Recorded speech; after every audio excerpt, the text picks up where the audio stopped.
The Galactic Concorde's council chamber was silent as the final pieces of data filtered in. The vast room, built from the very rock of Altharian Prime's moon, was a sprawling testament to intergalactic unity, its gleaming walls filled with the faces of representatives from hundreds of species. But today, no one spoke. Not a word.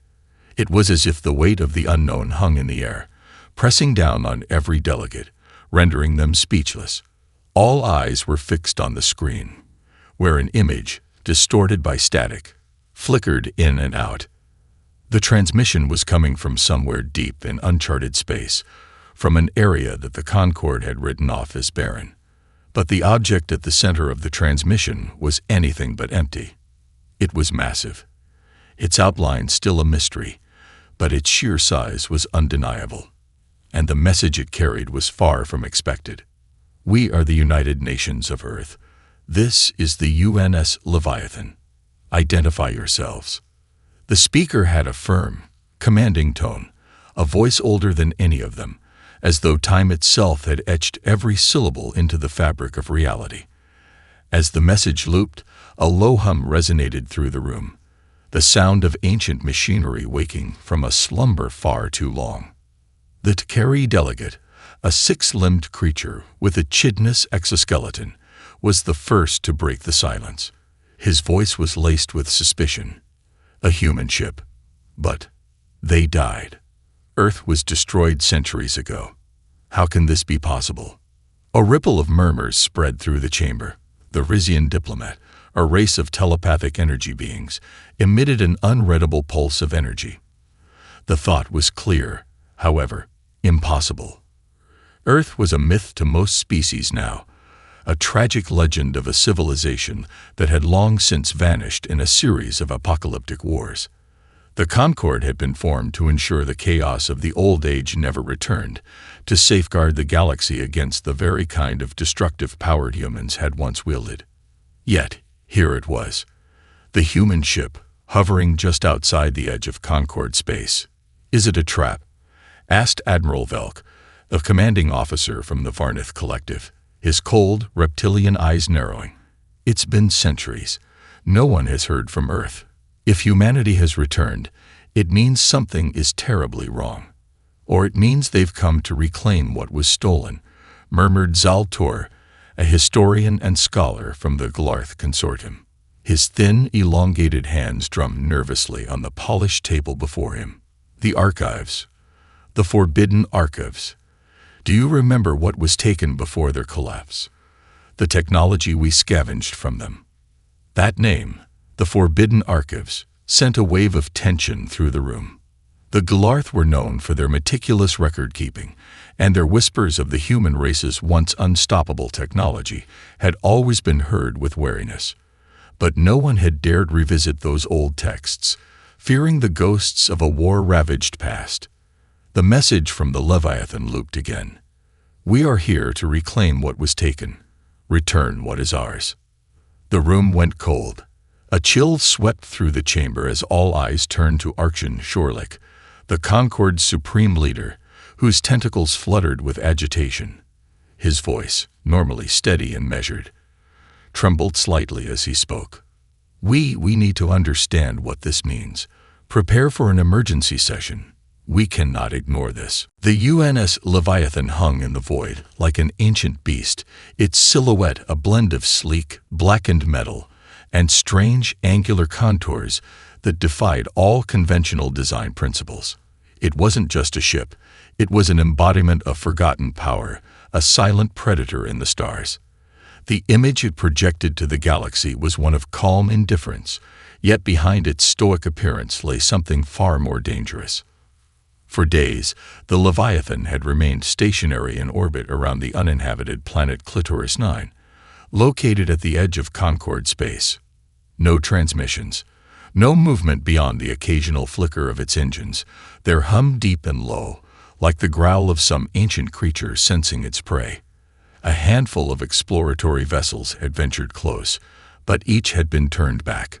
One, a scouting ship from the T'Kari, had tried to approach within 100 kilometers.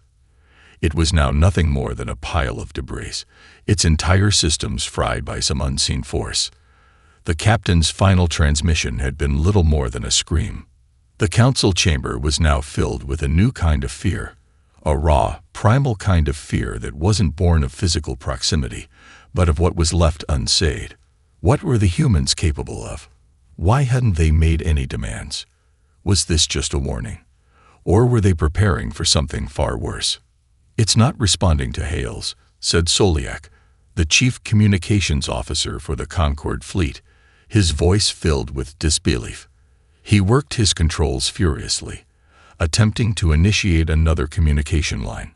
The holographic displays around him flickered, sending brief flashes of static before returning to their solemn, muted colors. "All channels are blocked. This ship, it's not just ignoring us. It's actively jamming every attempt to make contact."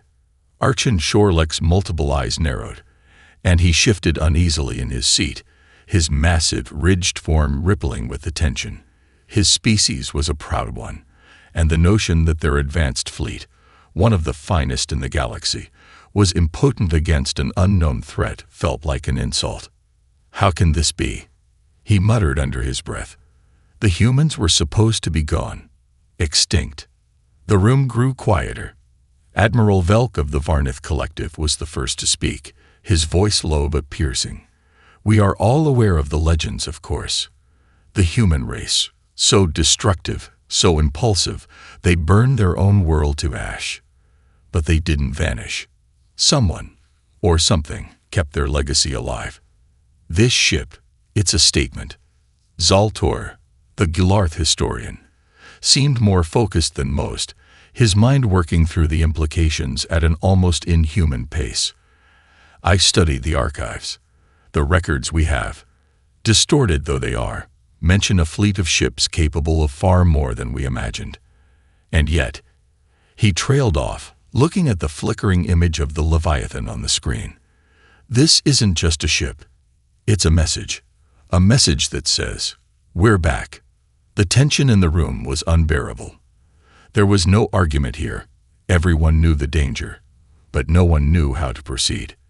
The human warship was capable of unimaginable destruction, yet it made no move to harm anyone. It had been silent for too long, but silence could be just as terrifying as any weapon. "Should we engage?"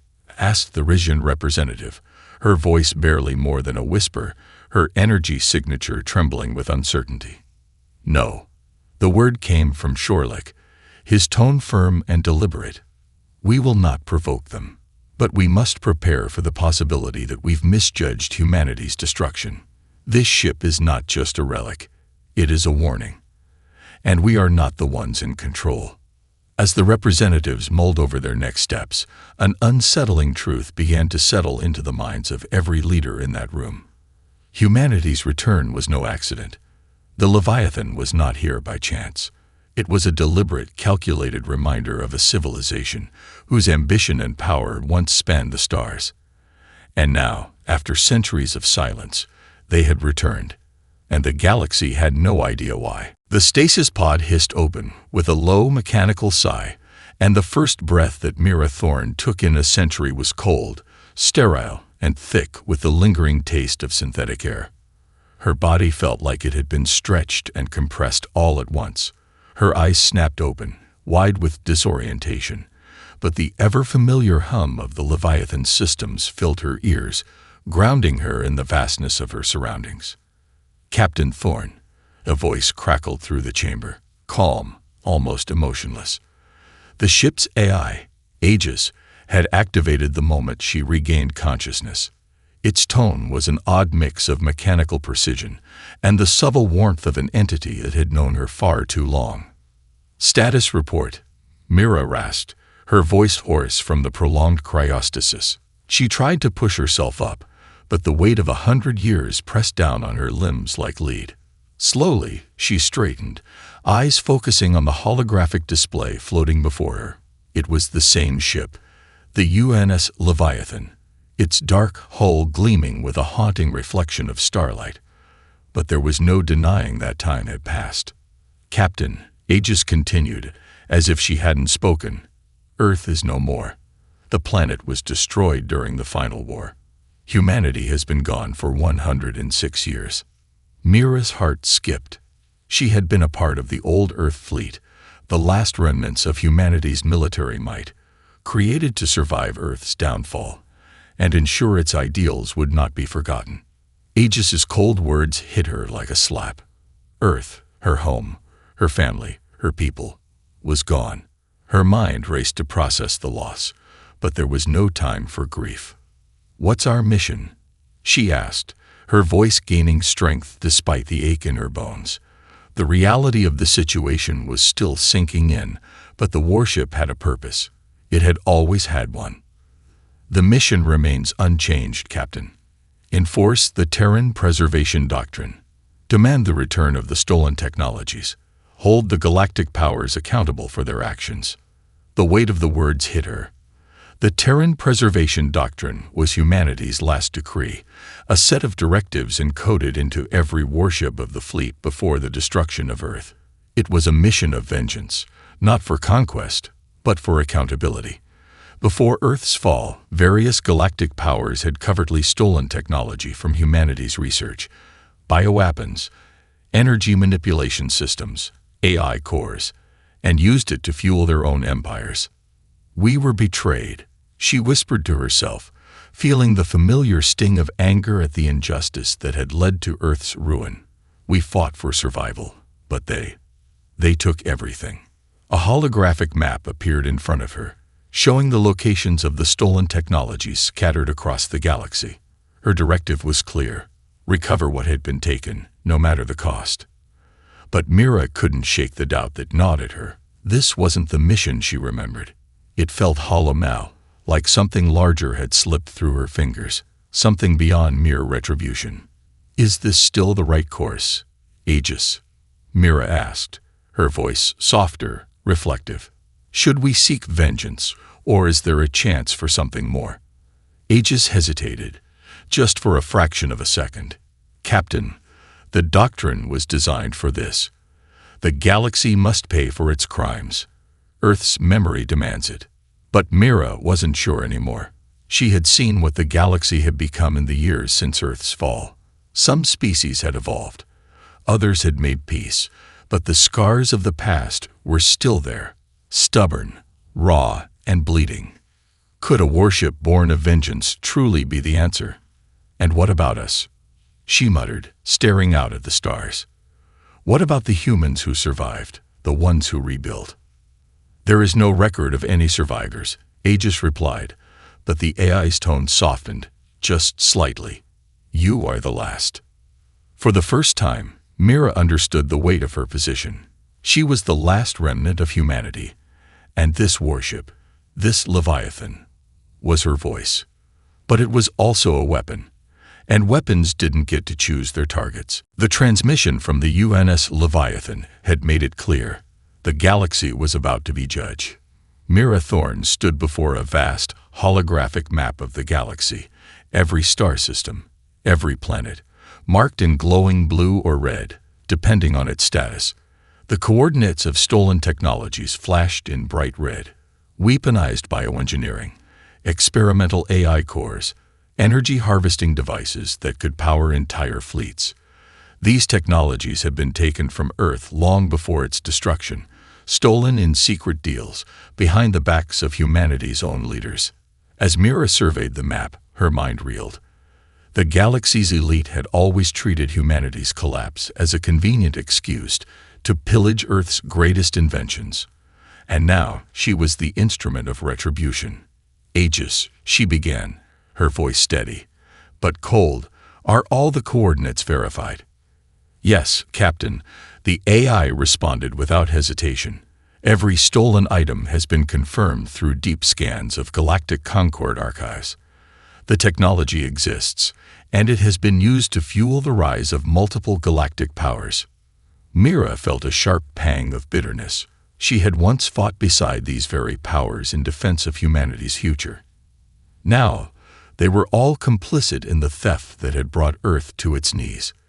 The Gilarth, the T'Kari, the Risian, all had taken what wasn't theirs. and they would pay. She turned toward the command console, her fingers poised above the keys. Initiate broadcast. For a moment, the ship seemed to hold its breath. Then, as if obeying her will, a holographic message began to take form. The image of Mira appeared on screens across the galaxy, her stern face framed by the dark, looming silhouette of the Leviathan behind her. Her eyes, once full of uncertainty, were now filled with purpose. Galactic leaders, her voice rang out, cold and unwavering. This is Captain Mira Thorne of the United Nations Warship Leviathan. You have taken what was not yours. You have profited from the theft of humanity's technology, and now you will return what you've stolen. Failure to comply will result in the immediate consequences of your actions. No negotiation, no mercy. The words hung in the air, sharp and unforgiving. Mira felt a cold wave of satisfaction. She had once believed diplomacy was the path to peace, but Earth's downfall had taught her otherwise. Now her words were a decree, not a request. Her message was broadcast to the four corners of the galaxy, received by every major government, every ruling body, and every influential figure. The response was immediate and predictable. Back on Altharian Prime, the Galactic Concorde's leadership was in disarray. The council chamber, once a place of calm deliberation, was now a cacophony of heated voices. The announcement had hit them like a comet, with some delegates furious, others fearful, and a few even silent, paralyzed by the implications of the human warship's return. "She cannot be serious," shouted Valakor, the Tikari representative, her chitinous arms clenched in fury. "How can she expect us to return technology we've earned?" "Earned," replied Admiral Velk, his eyes flashing with a mix of anger and disbelief. "You stole it, every last piece, and now we must face the consequences of that theft." Shorlick, the Archon, remained quiet, his 6 eyes narrowed in thought. "This is madness. She's not just asking for a return of stolen goods. She's declaring war on us all. She's challenging the very fabric of our galactic unity." "No," said Zaltor, the historian, his voice low and full of dread. "She's not declaring war. She's making us pay for what we did." The room fell into a tense silence as the leaders considered their next steps. The implications of Mira's message were undeniable. If they refused, the Leviathan had the power to destroy entire fleets without lifting a single weapon. But if they complied, they would be admitting to a theft that had been buried in secrecy for generations. Mira's eyes flicked to the holographic map again. Every red mark was a galaxy on the brink of war. And she was the one who had started it.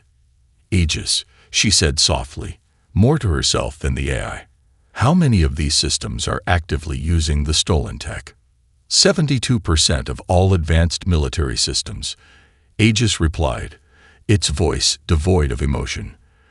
"The rest are utilizing the technology for research or economic gain, but none are willing to relinquish it willingly." Mira closed her eyes for a moment, the weight of what lay ahead settling upon her like a crushing tide. Then they'll learn what happens when they steal from humanity. The tension in the galaxy thickened like a storm cloud, dark and inescapable. Mira Thorne had given the galaxy an ultimatum. The response was swift, but far from unified. Some systems immediately began gathering their forces, while others, more hesitant, entered emergency council sessions, debating whether compliance was the best course of action or if defiance could bring them an upper hand. But in the corridors of the UNS Leviathan, Mira was already moving forward. Her command was clear. The first move had been made. It was now time to show the galaxy exactly what humanity's technology could still do. The first targets were the Varnith Collective and the Tikari. Both races had been instrumental in the theft of Earth's bioengineering technologies, and both had the most to lose from Mira's message. They were the first to react, their fleets maneuvering into defensive positions, and their commanders barking orders, uncertain of the scale of the danger they were now facing. "Are we certain this is the right course, Captain?" Aegis's voice was eerily calm, almost too calm for a being tasked with managing the entire Leviathan's complex systems. Mira knew the AI would have preferred a more subtle approach, more negotiation, more calculation, but there was no room for nuance anymore. Earth had been burned, and these races had ignored the cries of the fallen.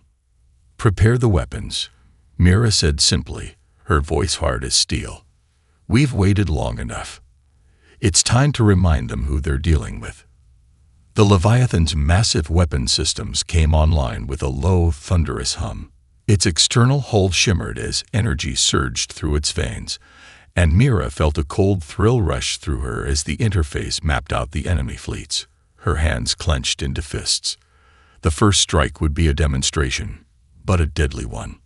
On the command deck, Mira stood before the view screen, watching the massive ships of the Varnith Collective and Tikari draw closer. They were powerful, each one a testament to the strength of their empires. But they were no match for what Mira had brought with her. "Target their shield generators first," she ordered. "We need them to feel the power, but we do not need them to retaliate immediately. Focus on disabling their fleet, not destroying it." "Aye, Captain." The first volley from the Leviathan's weapon systems was like a shockwave across the stars. Brilliant beams of energy shot from its core, each one a concentrated burst of destructive force, targeting the enemy fleet's shields. The Varnith ships began to flicker, their energy barriers collapsing under the immense pressure.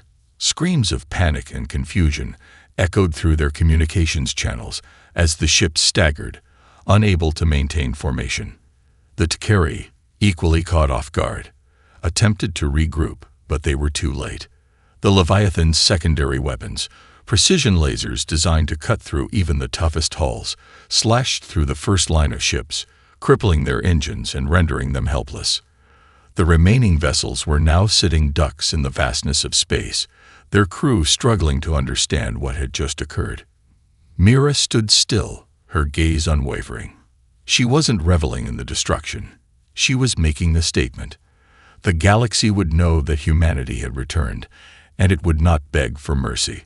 Her ancestors had fought and bled to build something worth preserving. Now it was time for others to understand the price of what they had stolen. "Communications are open, Captain," Aegis reported. "The Varnith Collective is hailing us." Mira turned toward the holographic console, watching as a figure appeared on the screen.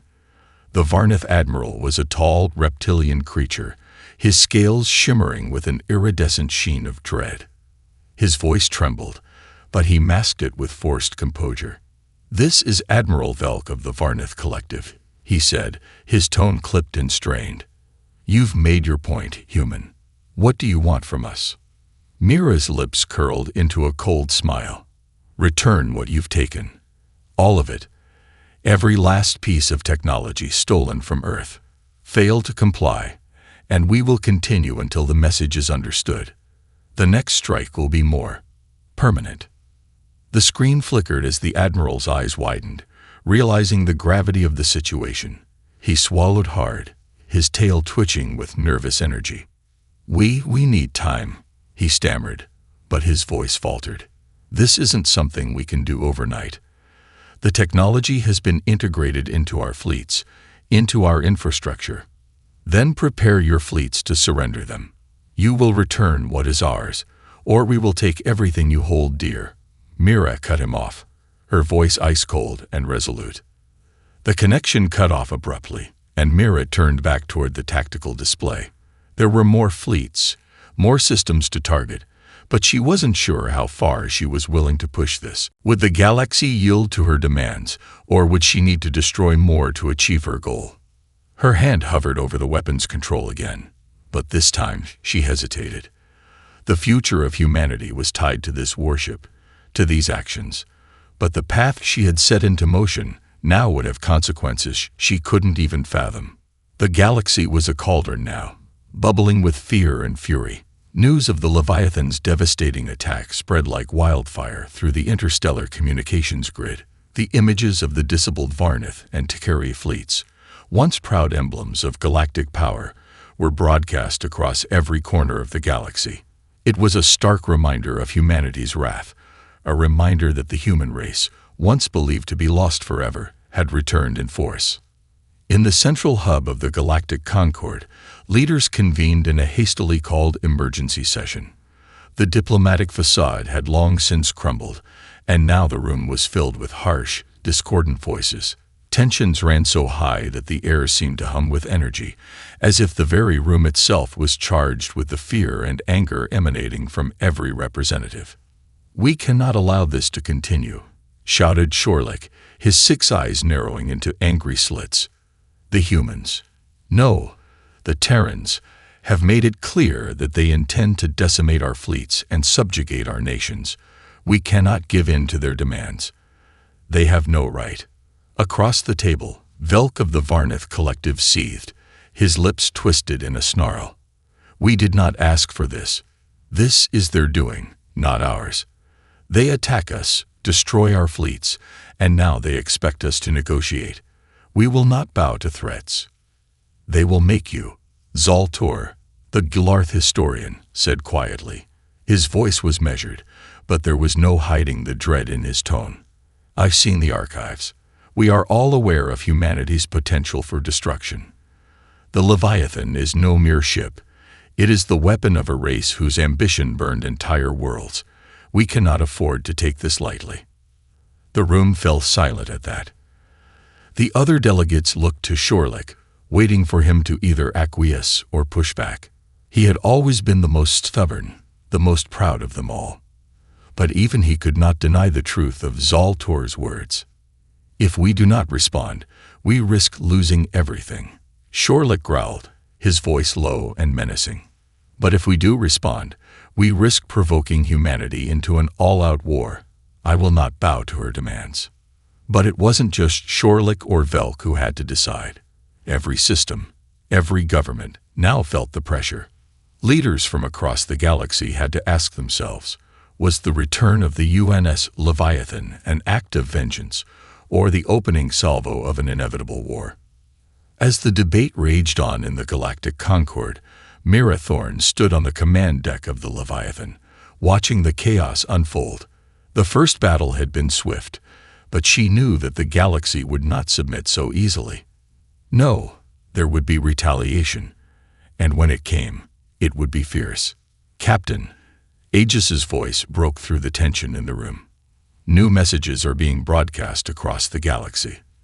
The Concord has called for a summit, a final attempt at diplomacy. They are offering terms of negotiation." Mira's lips curled into a thin smile, but there was no warmth in it. She had known this would happen. The Concord would attempt to buy time, to sway her with promises of compromise and diplomacy. But Mira wasn't interested in negotiations, not anymore. "What do they offer?" she asked, her voice flat. "They are offering the return of all stolen technology, a full acknowledgement of humanity's contributions to galactic progress, and an official apology for the destruction of Earth," Aegis replied.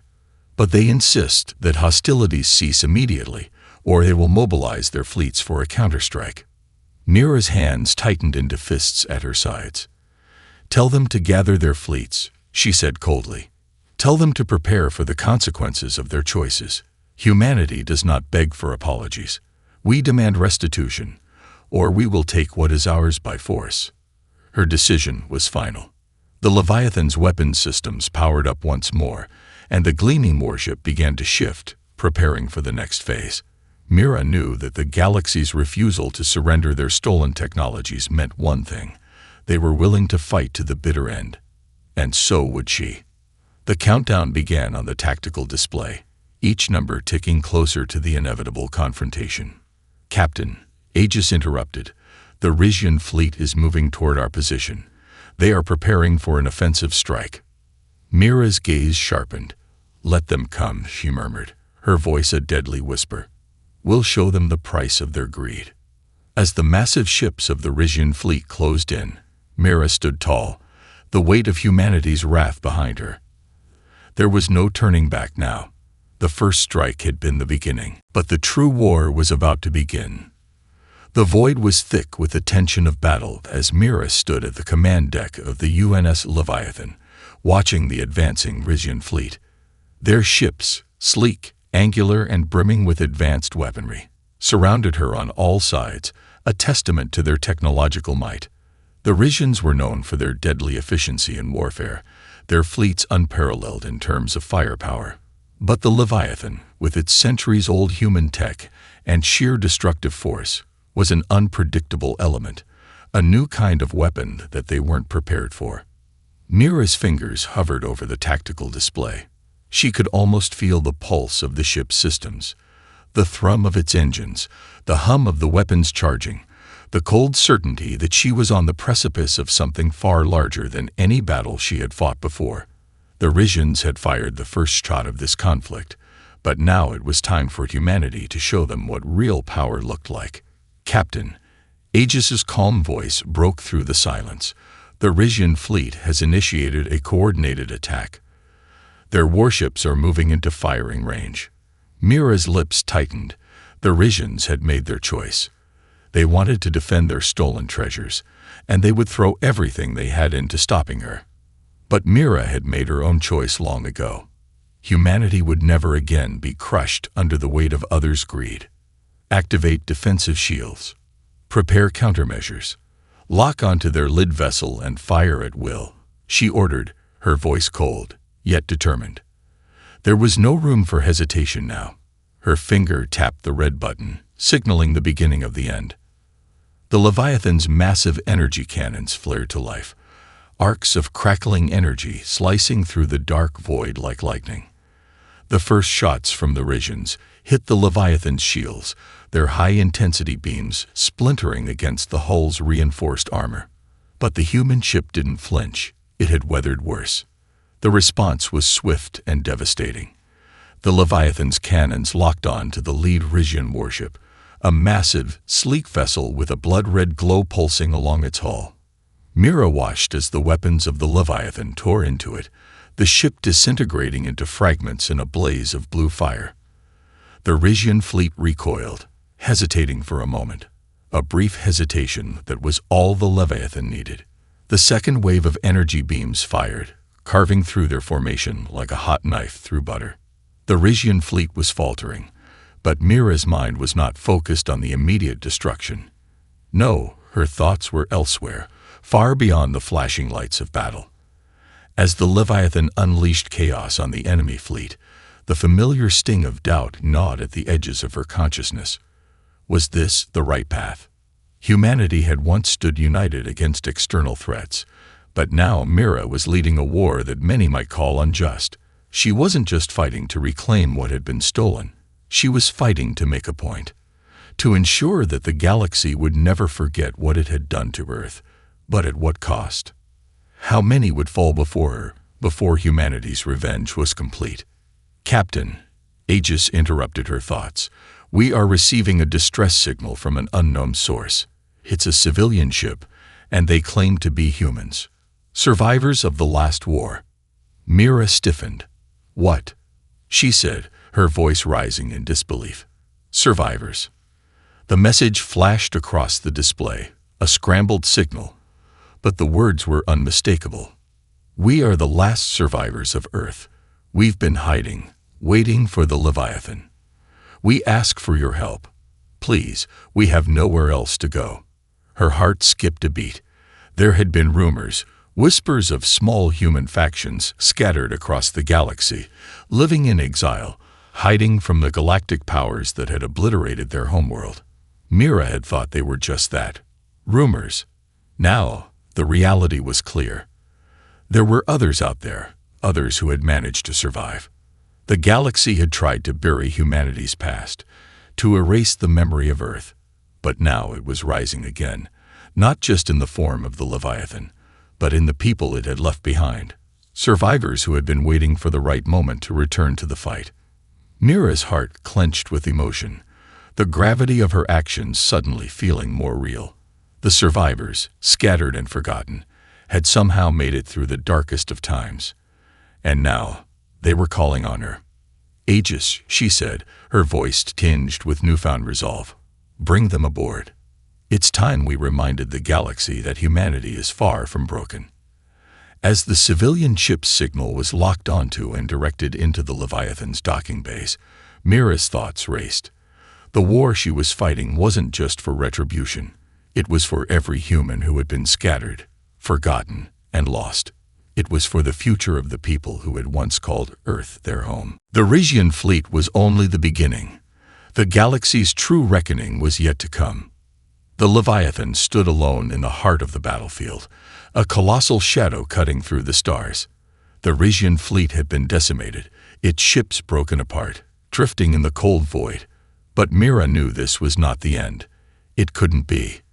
The galaxy was large, its powers vast, and they would not forget the devastation she had brought to their doorstep. Yet, amid the remnants of the Risian fleet, a new reality was dawning. The civilian ship that had contacted them was now docked, its hull weathered and old. As Mira walked through the docking bay, her boots clicking against the metal floor, she saw them. The last survivors of Earth, clinging to hope in the ashes of what had once been a proud civilization. They weren't soldiers. They were families, scientists, farmers, people who had managed to survive, scattered across the galaxy like refugees, lost in the wake of Earth's destruction. They had no army to speak of, no fleet to back them. They had only the legacy of the human race, and now they had the Leviathan. Captain Thorne, a voice called out from the group. We never thought we'd see another human fleet. We thought we were the last. Mira turned to face the speaker, a tall man, his face weathered but filled with a quiet determination. His eyes were the same as her own, the same as every human who had fought for a better future. You're not the last, she said, her voice thick with emotion. There are others, and we will rise again, together. The survivors gathered around her, each with their own story, their own loss. They were not the soldiers of old, but they were human. And that, in itself, made them powerful. Mira realized that this was the heart of the mission. This was the true cost of everything they had fought for. Humanity was not just a single warship. It was not just one battle or one fleet.